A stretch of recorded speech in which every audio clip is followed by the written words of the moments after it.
So this is moving on. So yeah, I did this, and now we're gonna do this. So at the start of 2012, Fatima bought a car for $15,500. Okay, so from the start of 2012 to the start of 2000, and from the start of 2012 to the start of 2014, the value of the car decreased by 8%. Okay, so from the start of 2014 to 2016, the value of the car decreased by 2.2%. Then from the start of 2016 to the start of 2018, the car value decreased by X%, and now they want me to find the percentage of X. Alright, and the starting value at the start of 2018, the value of the car was at the so what we can do first is we can find out that we already know that the car decreased by 8%, right? So what we're gonna do is we will use this value of the minus 8% times the value of 15500, the original value, I mean. This is gonna give me 14260. Now it decreases by 2.2%. So what I'm gonna do is I'm gonna do the same thing by 100 times 14260, and now this is gonna give me 1396 146.28. Okay, so with this value calculated, now we can try to do this, like set up an algebraic equation if you want. I'm just doing it like this way, and so plus I'm gonna x, no, actually it's minus x, right? But yeah, since it's decreased by x, so it's gonna be minus x is equal to 137.4. Now x is 808.6. Next up, what I'm gonna do is using this 808.6, I'm gonna find the percentage of x. 946.28 divided by the initial value of 946.28 minus 808.6 times 100. Now what's this gonna do is it's gonna give me the percentage of the thing before x, which is around 94.2, and I'm just gonna subtract it from 100. 100 minus 94.2 is my x, 5.8%.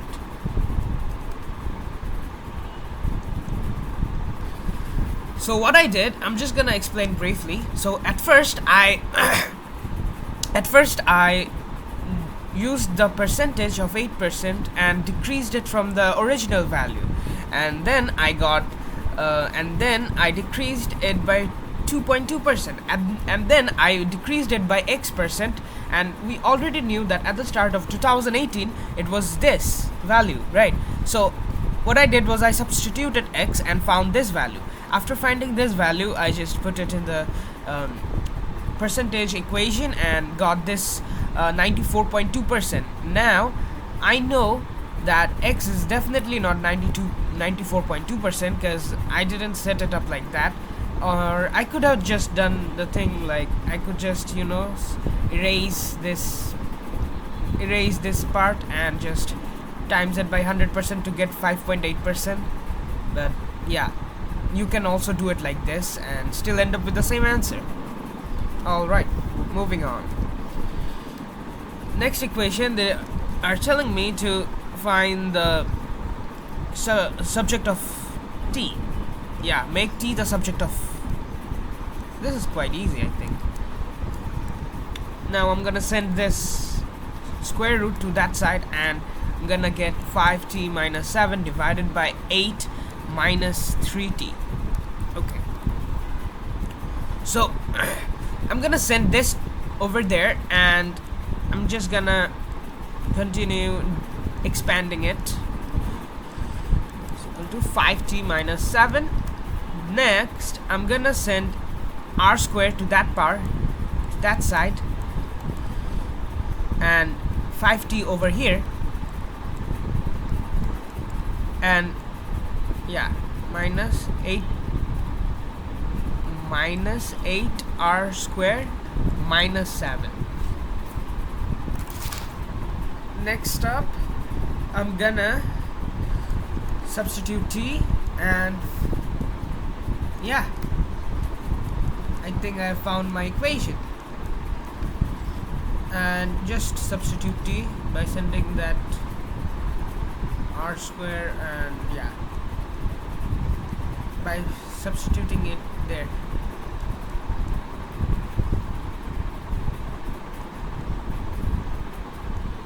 Minus 5. This is the answer. So yeah, hopefully you understood. Basically what I did was just basic algebraic, manipulations. Next up, we have matrices, and yeah, these are kinda easy, I'm not gonna lie. They've told me to find AB, so I'm just gonna find AB by using the column vectors. So we're gonna start from here to here. So just do this. 2 times 3 is 6. 1 times 0 is 0.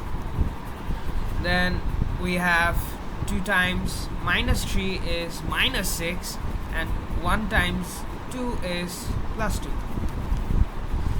Then 4 times 3 is 12, and 3 times 2 is 6. Sorry, 4 times minus 12 over here, and plus 6. Now this is gonna give me 6, 12, and minus 4, and 6. Minus 6. Yeah, that's the answer. 6 minus 4, 12 minus 6. Next up, this is what? This is the inverse. And the inverse, we have a formula for inverse. 1 by determinant times it by the, I think, inverse. Alright, so D minus B minus C and A. That's the formula. Hope you guys remember this, because it's not gonna be in your exam. So yeah, surely you should remember it. So 1 by AD, which is 1 by AD is this once 3 times 6 minus 2 times 5, this part, 2 times 5. So this is 2 times 5, so 10. And D is 6, and minus B is minus 2, minus C is minus 5, and 6 and 3 is A is 3. Sorry. So what I get is a 1 by 8, 6, minus 5, minus 2, and 3.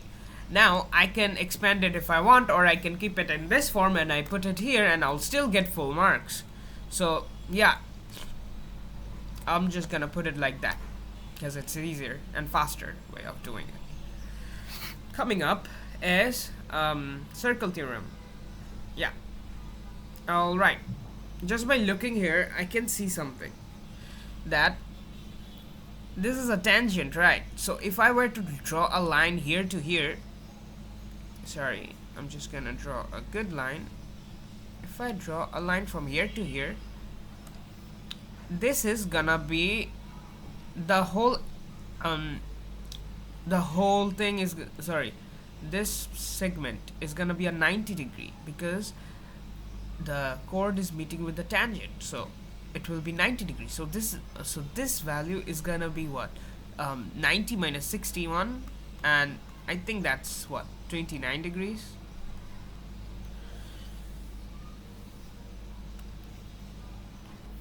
Yeah, 90 minus 61 is 29 degrees, and so we know that this is 29. All right, starting from here. And what I can see next is,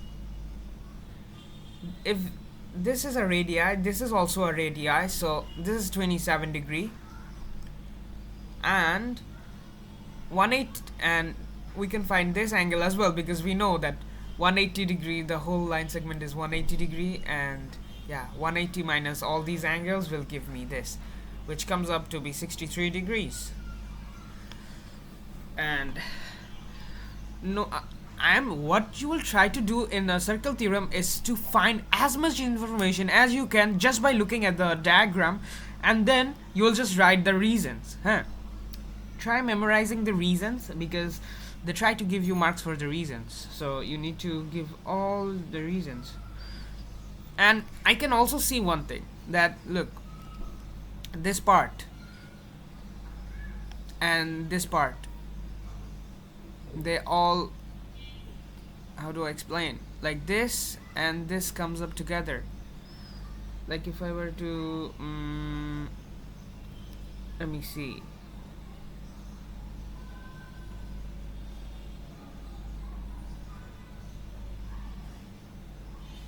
subtended for me.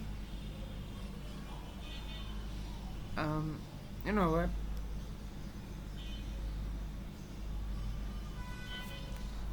alright, so this part and this part are equal. Why? Because it's alternate segment theorem. It's gonna go over here. I'm pretty sure there was a guy who, explained it really well by, shooting up. You will shoot up two of your fingers, and then you will see that when you shoot two of your fingers over here, you will find that it comes up to be here. He explained it pretty well, and if you ask me in the comment section, I will definitely link you up to him, and he made it really easy for me to understand. So yeah, you should definitely check him out. So this is 63 degree according to alternate segment theorem. And then what we can do next is, what did they tell me to find, bro? I didn't even see that. Angle BCE. Angle BCE. BCE. Oh, they told me to find this whole angle. And yeah, I can consider this as y. So if I consider that as y, this is gonna be y, and y plus y. And as I can see, is this a 90 degree? It looks like a 90 degree. But let's not assume things, right? Alright. I think I found everything.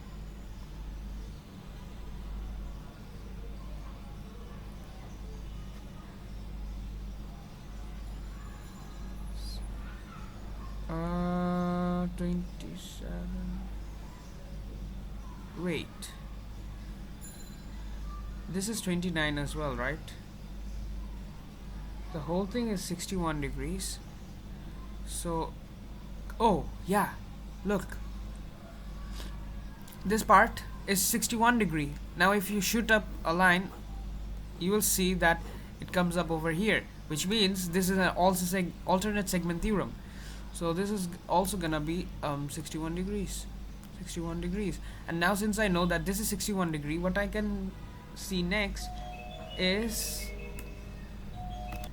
another thing is, this is a cyclic quadrilateral, right? So this side, and this side are equate to 180 degrees. So from that I can find that this is what, 180 minus 61, 180 minus 29 plus 27, 7 minus 29, which is 124.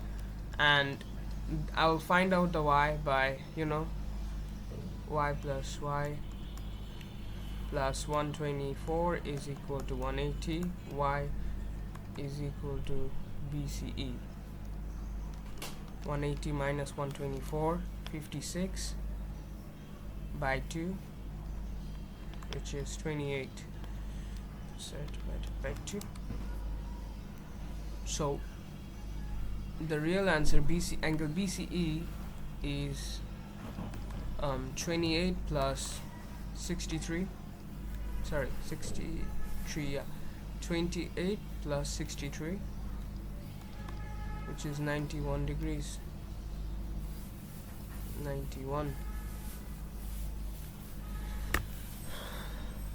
Hopefully you understood, and also you need to write up all of the reasons. For here, you're gonna say radius meets tangent.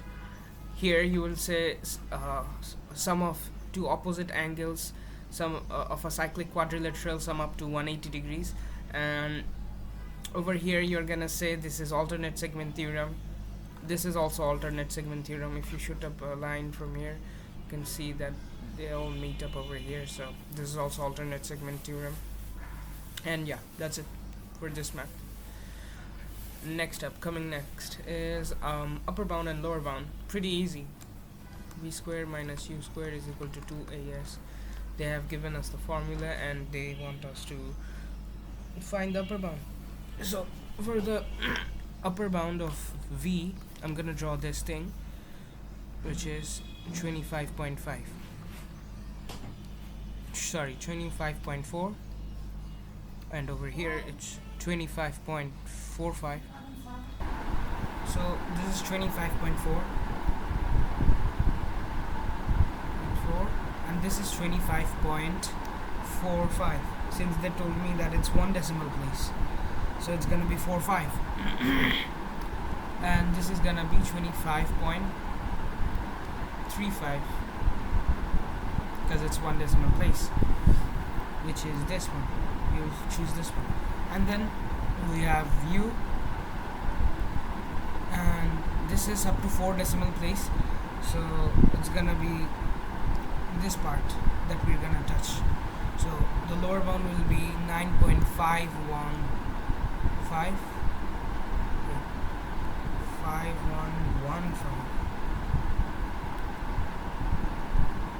And we already know the value, which is 9.512. And then we have another upper bound. So upper bound is 9.5125. All right. So we have the first v and u's values, and then I can just try to find the another one, which is s. S is in the nearest 5, so I'm just gonna do this. It's gonna be 17.5 and 12.5 at best. Basically 5 by 2. We would plus it and minus it by 5 by 2. And yeah, so we know this formula, and we can do this. V squared minus u squared by 2 by s, and then a upper bound is equal to v squared upper bound minus u squared lower bound divided by 2s lower bound. Now, why in the v square it's gonna be upper bound? Because I want to find the maximum of this a, right? And it's gonna be lower bound because if I reduce u, I'm gonna find a greater acceleration, and if I'm gonna lower this one, the overall value of acceleration is gonna increase. So yeah, that's why it's all like this. So next up, it's gonna be like 25.45 whole square minus u square, which is 9.5115 whole square divided by 2 times 12.5.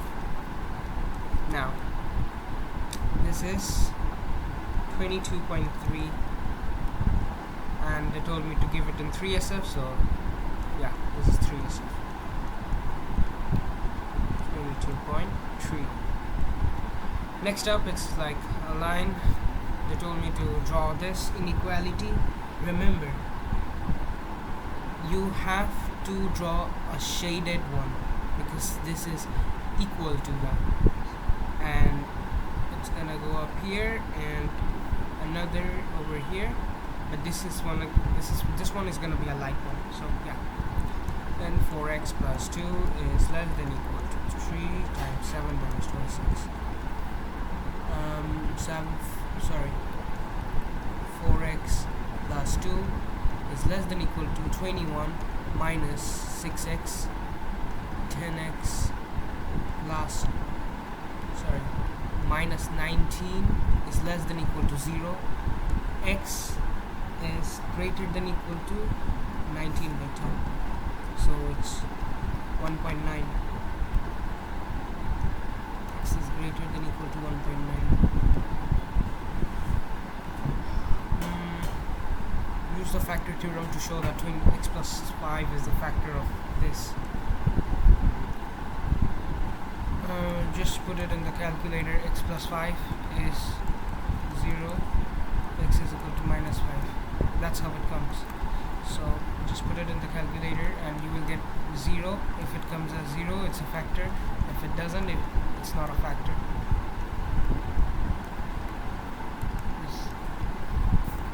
So therefore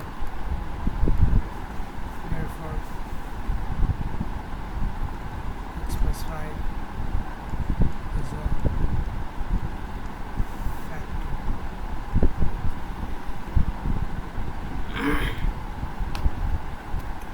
Next up, we have to factorize it completely. So I'm just gonna do that. Minus 11x minus 30 and 2x squared, 2x cubed plus 10x squared. Now I'm gonna minus it up. So do make sure that if you're gonna minus it, you have to minus the whole thing repeatedly, or else it's like gonna be an error in your answer.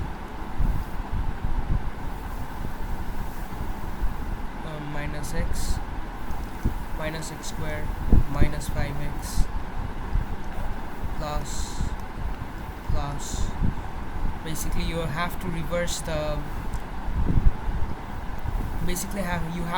the signs every time. If you first start up with a reversing sign, it's gonna be cancelled out, and this is gonna be minus 6x minus 30. At the end, it's gonna be minus 6x minus 30 plus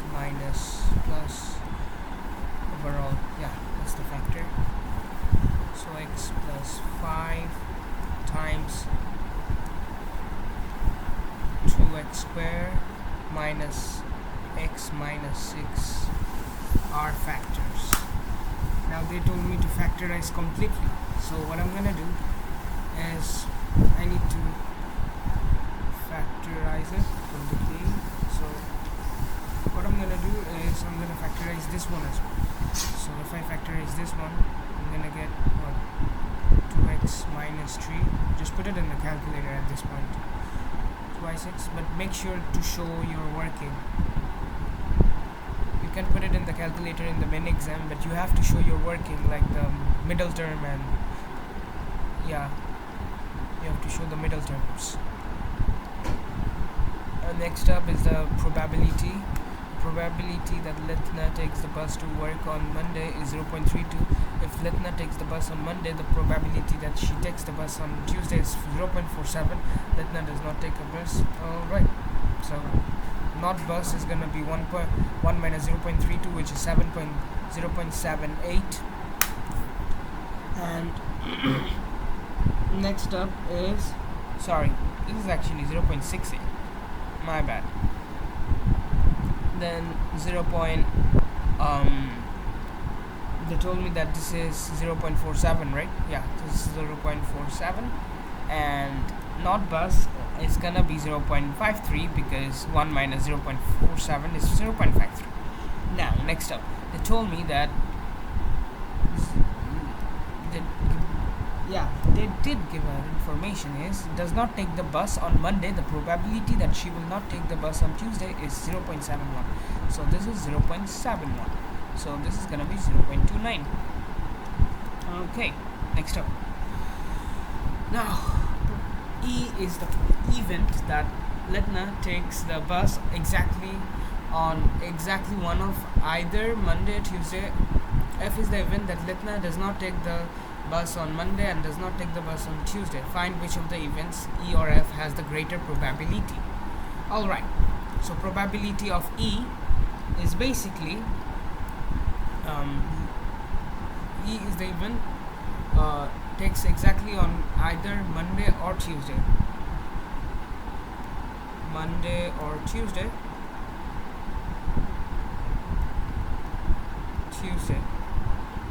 So she will take either bus on Monday or Tuesday. So it's like this. How do I show it? Let me highlight it. It's gonna be like this, and then it's gonna be like this, or either Monday or Tuesday. So she's gonna be, or it's gonna be like that, or it's gonna be not bus and then a bus. Sorry, it's just going into shapes. It's gonna be a bus or not bus then a bus. So yeah, that's what they meant, either Monday or Tuesday. So it's gonna be what 0.32 times not bus, which is 0.53. Sorry, 0.32 times 0.53 plus the event of 0.68 times the not bus and times the bus event. So 0.68 times 0.29. Now this is gonna be 0.3668. Alright. Sorry, just probability of F comes up as what? F is the event that Litna does not take the bus on Monday and does not take the bus on Tuesday. That means that not bus, which means 0.68, not bus on Tuesday, which is 0.68 times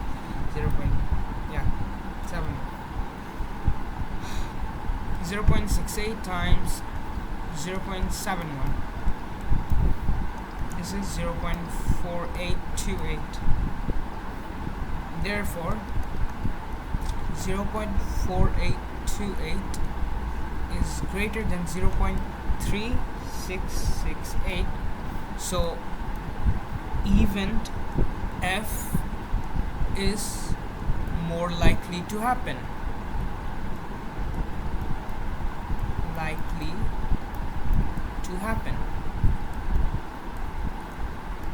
Also, make sure to put the video in 2x speed so that you don't get bored out. Alright? Okay. Next up is this huge ass math. Yeah. It sure gave me the trouble. It sure did give me a trouble in my exams. And yeah. Let me see how many are left. Alright. Yeah, we're not left with much. Just keep on doing it. Okay. So next up is this math. Let's start. Let's see the diagram first. We have this diagram of OPQ, and it's gonna be, and I think they're trying to tell me that we have to show the area of the triangle PQR. Okay, we have this line and this curve. We can find the intersecting points by y is equal to y.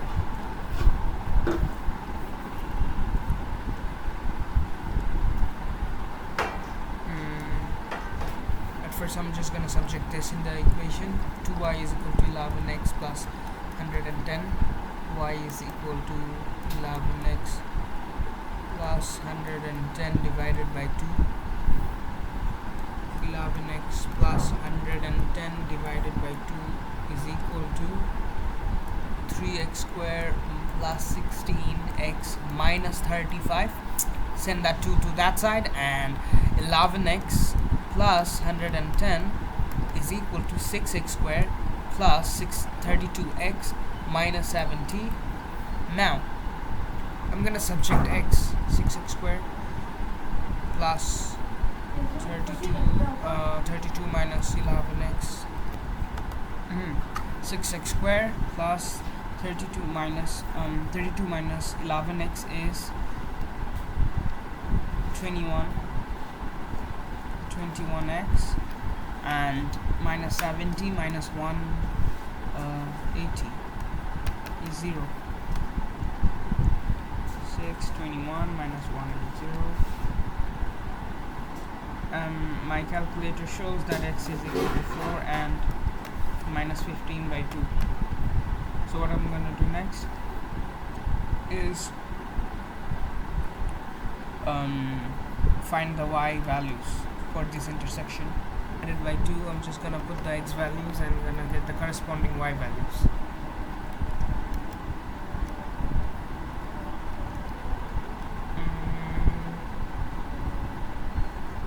When x is 4, y is 77, and when x is minus 15 by 2, y is 55 by 4, which is 13.75. Now I can clearly see from the diagram that since the intersecting points are these and these, I can label this P as 77, 4,77, and Q as minus 7.5, which is 15 by 2, comma 13.75.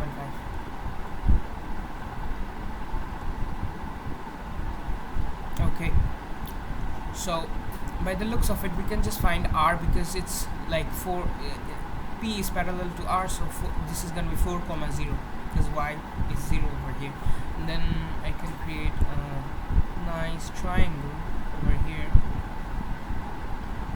like this, and I can find the area of the triangle using the determinant formula, which is half, and let's start with R, since it's PQR, right?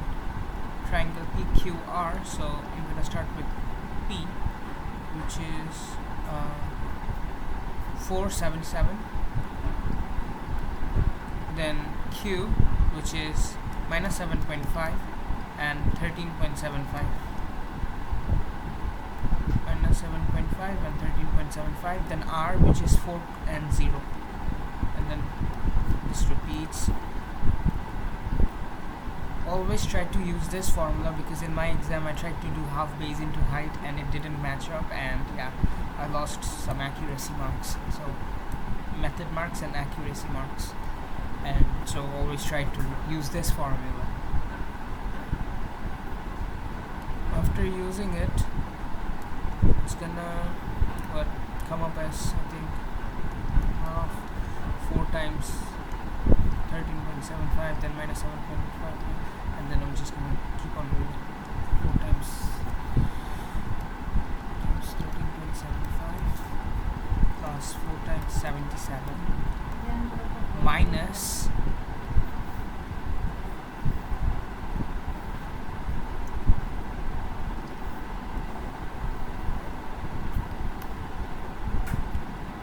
minus 4 times 0, which is 0, 4 times 13.75, and plus minus 7.5 into 77. Put it in the calculator and you will get 442.75, which is the shown value of triangle PQR shown. Now this is the math which many people found tough, and many people lost their marks on this math basically. So yeah, let me tell you how to do it. So we know AE is 3 by 5 AC and AC is 15.5. We have to think it like this. I think ED, we need to find ED, right? how will we find ED? We know this is this is also a 90 degrees. So if we know AE, we also know EC. So EC is, since it's 3/5 AC, it's gonna be, by the ratio, it's gonna be 2/5 AC. So put that in the calculator and you're gonna get the answer. 31/8. So EC is 31/8.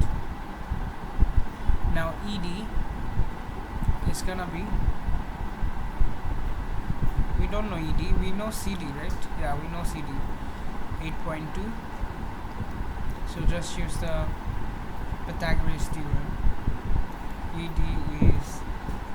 ED square is equal to EC square, sorry, CD square minus EC square. Then we find the answer, which is basically 8.2 minus whole square minus 31/8 squared. We will find the EC.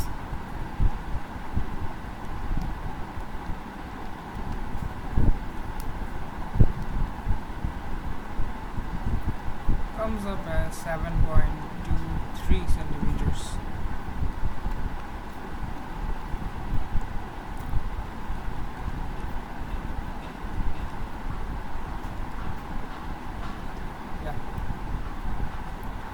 Then the solid pyramid T is mathematically similar to P.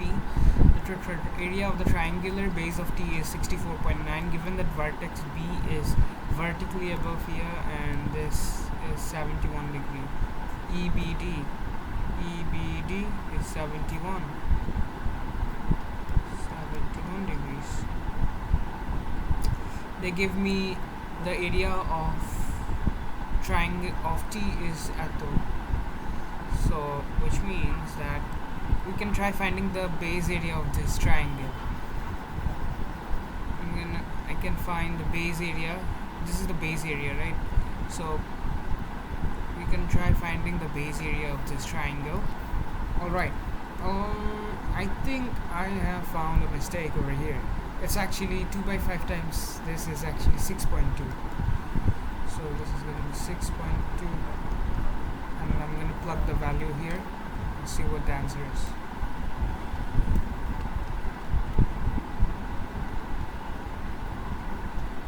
This is actually 5.36, which is 5.37 centimeters, rounding off.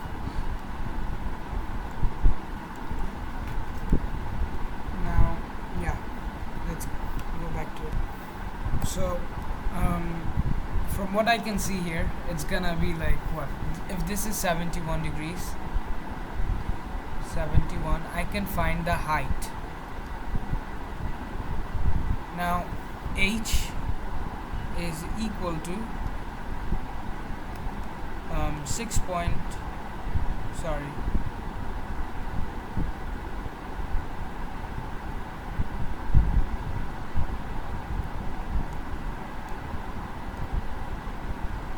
I need to find the base area of this triangle, right?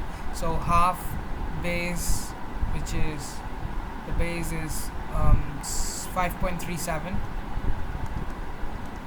times, sorry, it's gonna be times the height, which is 15.5.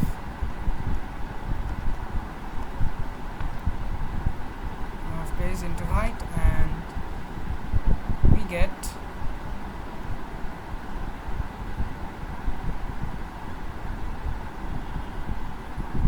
the triangular base area. By the way, this I'm talking about this triangle, so where ED is the height and AE and EC is over here. So ED is the height and the base is EC. Hopefully you understood. So it's gonna be like and ED is the height because it's this angle, this triangle. Okay, so the area for this is 41.68. 41.68. Then we can find the scale factor, which is k, by doing this. 41.68 divided by 64.9, and we're gonna square root it because it's area, and when you are trying to find the scale factor of an area, you have to square root it. 9 is gonna be, sorry, I have to put this in the numerator and this in the denominator, so this comes up as 1.25.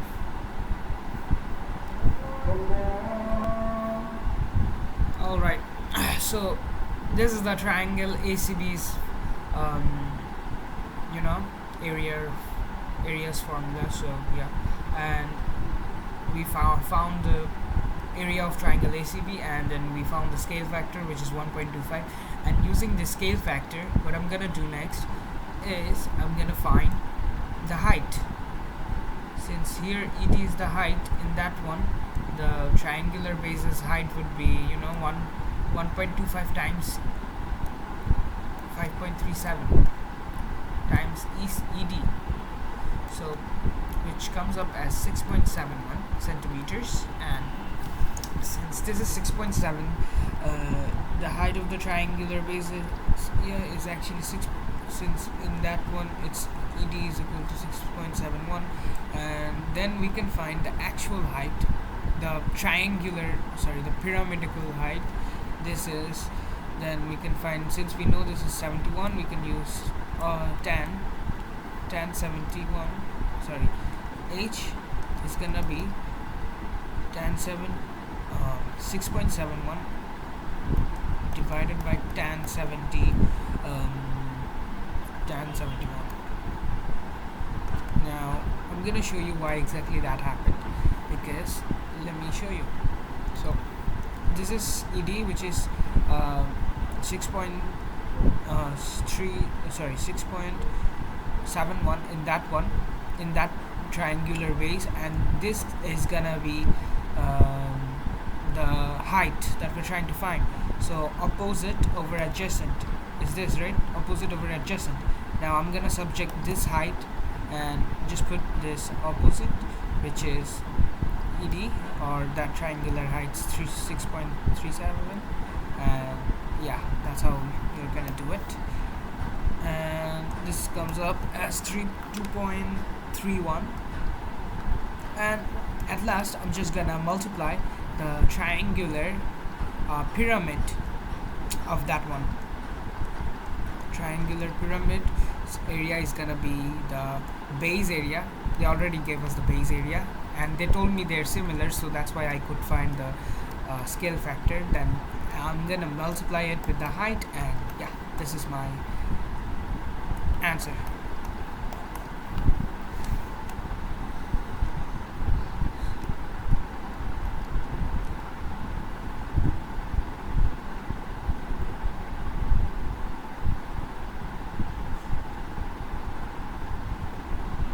It's approximately 50, so yeah, 50.1.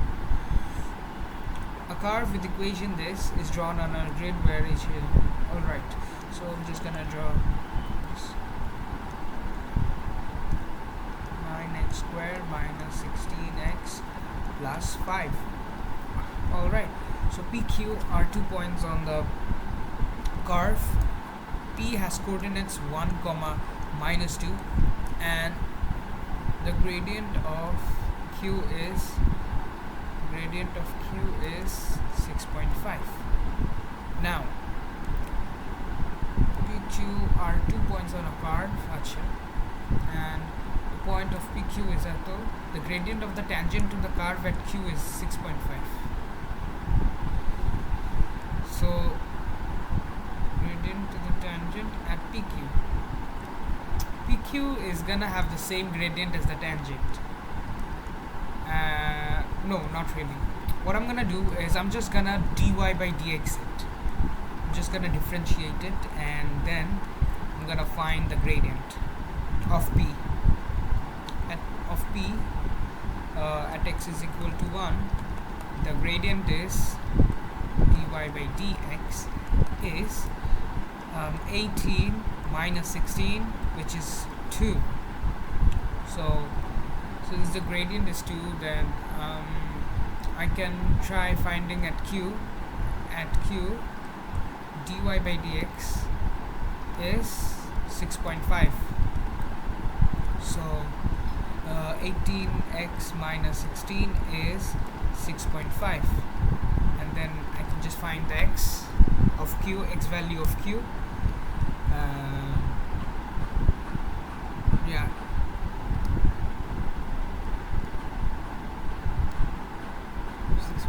plus 16, answer divided by 18. So answer divided by 18 is 1.25. Now I know that q is on the point of x is equal to 1.25, so I can find the y from the curve equation. 9x squared 1.25 whole square minus 16 1.25 and plus 5. Do this and you're gonna find q's equation.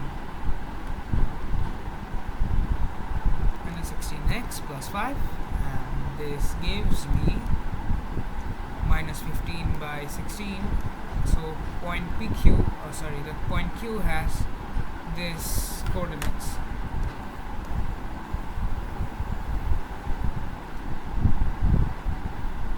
Okay, so Q has point 1.25 comma minus 15 by 16. Now I'm gonna form the line. They are asking me to find the length of PQ, right? I know both of these copy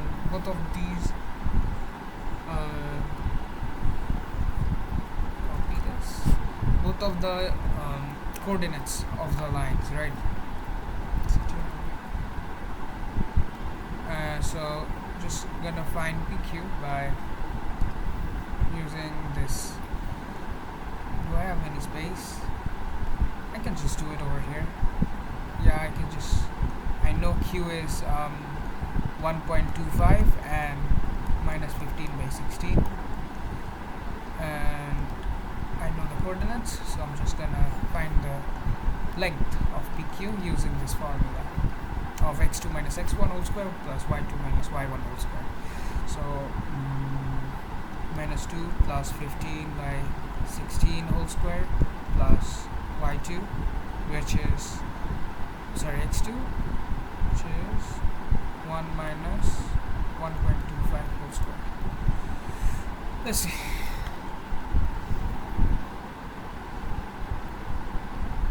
Plus 15 by 16 whole square plus 1 minus 1.25. So this comes up as 1.09, and that's my answer.